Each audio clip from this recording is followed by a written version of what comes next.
Hi friends, very good evening. Welcome to BS learning classes. Friends, हम हैं ancient history की classes चल रही हैं जिसमें हम देख रहे हैं वैदिक काल में पोस्ट ऋग वैदिक पीरियड चल रहा है। तो फ्रेंड्स, आज देखते हैं पोस्ट ऋग वैदिक यानी उत्तर वैदिक कालीन आर्थिक जीवन कैसा था। इसका प्रीवियस वीडियो हमने बाकी चीजें देख रखी हैं। सो फ्रेंड्स, स्टार्ट करते हैं। उत्तर वैदिक काल में अर्थव्यवस्था का मूल आधार अब कृषि हो गया था। क्या हो गया था? कृषि।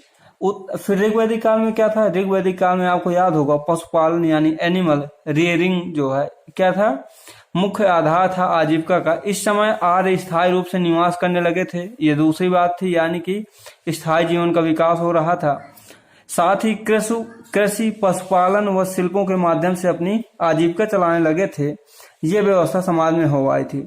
उत्तर वैदिक काल में धान व जौ के अतिरिक्त तिल, उड़द, ईख यानी कि गन्ना, गेहूं, सरसों इत्यादि का ये लोग उत्पादन करते थे। फ्रेंड्स, इनमें से मोस्ट इंपॉर्टेंट है ईख यानी कि गन्ना। क्वेश्चन पूछ चुका है कि ईख का उत्पादन किस काल के लोग करते थे, तो आप याद रखना कि ये उत्तर वैदिक काल से स्टार्ट हुआ है। कृषि इस समय प्रारंभ हो चुका था। इसका प्रमाण कहाँ से मिलता है? तो फ्रेंड्स, काठक संहिता में लिखा है कि 24 बैलों द्वारा हल खींचे जाने का उल्लेख है, अर्थात कृषि का विधिवत रूप से इस समय प्रयोग होने लगा था। सिंचाई के लिए भी उल्लेख मिलता है कि नदी, नालों, स्रोतों, कूपों, वर्षा जल का उल्लेख मिलता है।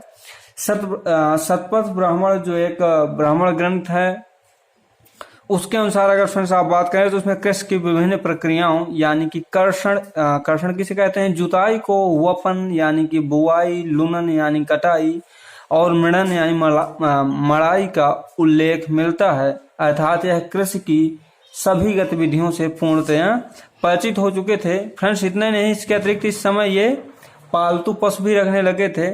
पालतू पशुओं में गाय, बैल व घोड़े को श्रेष्ठता प्राप्त थी, यानी ये 3 मुख्य पशु होते थे। गाय आप जानते हैं दूध के लिए, बैल कृषि के लिए, घोड़े जो है यात्रा वगैरह के लिए। और ये सब इस समय इतना ज्यादा अधिक मात्रा में अचानक से क्यों हो गया? तो अगर इसका एक लाइन में फ्रेंड्स आंसर कहें तो लोहे का आविष्कार उत्तर वैदिक काल की प्रमुख घटना थी। फ्रेंड्स, क्यों? क्योंकि लोहे का जैसे आविष्कार हुआ, लोहे का प्रयोग कृषि में हुआ तो कृषिगत उत्पादन बहुत तेजी से बढ़ा और लोगों में काफी ज्यादा समृद्धशालीपना आ गया, जिससे जो है साम्राज्य विस्तार की भावना काफी मजबूत हो जाती है। ठीक है। लोहे को श्याम अयस्क और कृष्ण अयस्क के रूप में उल्लेख मिलता है। ये नेक्स्ट जो है क्वेश्चन पूछ लेता है कि लोहे के प्राचीनतम साक्ष्य भारत में कहाँ से मिले हैं?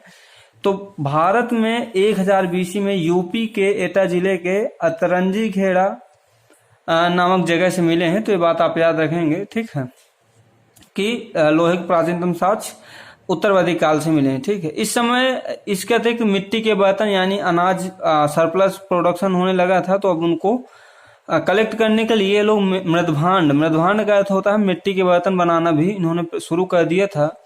सिंचाई के साधन के रूप में नहर का पहली बार उल्लेख अथर्ववेद में मिलता है। नहर का इतना विशेष क्यों है?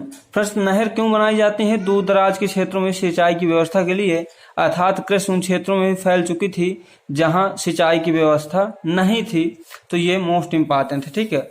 उत्तर वैदिक कालीन व्यवसायों की जानकारी वाद्य, सनेई तथा संहिता तथा तैत्तिरीय ब्राह्मण में मिलती है।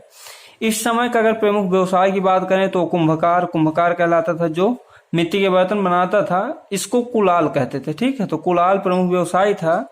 इस काल में माप तौल पद्धति भी प्रचलित थी और माप तौल के एकाध पैमाने की अगर बात करें तो निष्क, शतमान, पाद, कृष्णल, गुंजा, रत्ती, यह प्रमुख इकाइयां होती थी इस समय, यानी मेजरमेंट भी हो चुका था। तो फ्रेंड्स, आज आप कंपैरिजन करें तो आज आपको कंप्लीट ग्रामीण भारत दिख जाएगा। ये सारी व्यवस्थाएं आज से 2000 क्या 3000 साल पहले ये सारी चीजें भारत में आ चुकी थी। तो ये मोस्ट इंपॉर्टेंट थी। फ्रेंड, देख लेते हैं इस समय सामाजिक जीवन कैसा था। तो इस काल में वास्तविक वर्ण व्यवस्था की स्थापना हुई। वास्तविक वर्ण व्यवस्था का सेंस क्या है? फ्रेंड्स, ऋग वैदिक काल में वर्ण व्यवस्था का आधार कर्म आधारित था, न कि जन्म आधारित। इस समय तक वर्ण व्यवस्था जन्म आधारित हो गई, अर्थात ब्राह्मण का लड़का ब्राह्मण जैसी व्यवस्थाएं इस समय जो है स्थापित हो गई। वैदिक काल में संयुक्त परिवार प्रथा थी ऋग्वैदिक की भांति, तथा समाज कैसा था? तो पितृसत्तात्मक था। स्त्रियों की दशा में गिरावट आई, यद्यपि शिक्षा संबंधी अधिकार उनके अभी भी थे। उनका भी उपनयन संस्कार होता था। मैत्रेयी, वेदवती, ये कुछ विदुषी महिलाएं इस काल की प्रमुख महिलाएं हैं जिनका उल्लेख मिलता है। जवालो उपनिषद, ये उपनिषद ग्रंथ है। इसमें सर्वप्रथम चारों आश्रमों का स्पष्ट उल्लेख मिलता है। चारों आश्रम क्या है? चारों आश्रम की चर्चा आगे हम नेक्स्ट में करेंगे। अभी हम इसमें ये बताना चाहते हैं कि चारों आश्रमों को जवालो उपनिषद के अलावा और कहाँ कहाँ उल्लेख मिलता है। तो फ्रेंड्स, ऐतरेय ब्राह्मण, तैतरीय संहिता, शतपथ ब्राह्मण, इनमें भी चारों आश्रमों का उल्लेख मिलता है। धर्म सूत्रों में संस्कारों का विधिवत उल्लेख मिलता है। इस समय 16 संस्कार प्रचलित थे। कौन से? देखिए, फर्स्ट क्या था? गर्भाधान। दूसरा पुंसवन। तीसरा था सीमांतोन्नयन। सीमांतोन्नयन यह 4 से 8 माह के पश्चात शिशु की रक्षा के लिए होता था। फिर जात कर्म, जन्म जब शिशु लेता था तो जात कर्म होता था। नामकरण, उसका नाम रखवाना। निष्क्रमण, जब पहली बार शिशु अब माँ के साथ अपने कक्ष से, घर से निकलता था। अन्नप्राशन, यह 6 माह में होता था। इसके बाद चूड़ाकार यानी मुंडन होता था। फिर कर्णवेदन यानी कान छदवाना। फिर होता था विद्यारंभ यानी विद्या गुरुकुल जाना। इसके बाद उपनयन संस्कार होता था। उपनयन संस्कार शिक्षा शुरू होने पर यज्ञोपवीत यानी जनेऊ धारण करना, यह संस्कार कहलाता था उपनयन। ठीक फ्रेंड्स, इसके अलावा वेदारंभ फिर होता था। फिर होता था केशांत। केशांत यानी कि बालों को गंजा मुड़वा दिया जाता था सर। इसके बाद समावर्तन संस्कार होता था, यानी शिक्षा समाप्त होने पर ये लोग घर आ जाते थे। इसके बाद विवाह और 16वां आखिरी संस्कार अंत्येष्टि। तो फ्रेंड्स, ये इस समय 16 संस्कार थे। तो आपने देखा सामाजिक जीवन, इसके ऊपर हम देख चुके हैं आर्थिक जीवन। नेक्स्ट में हम देखेंगे धार्मिक जीवन। तो फ्रेंड्स, आज के लिए इस वीडियो में इतना ही। Thank you.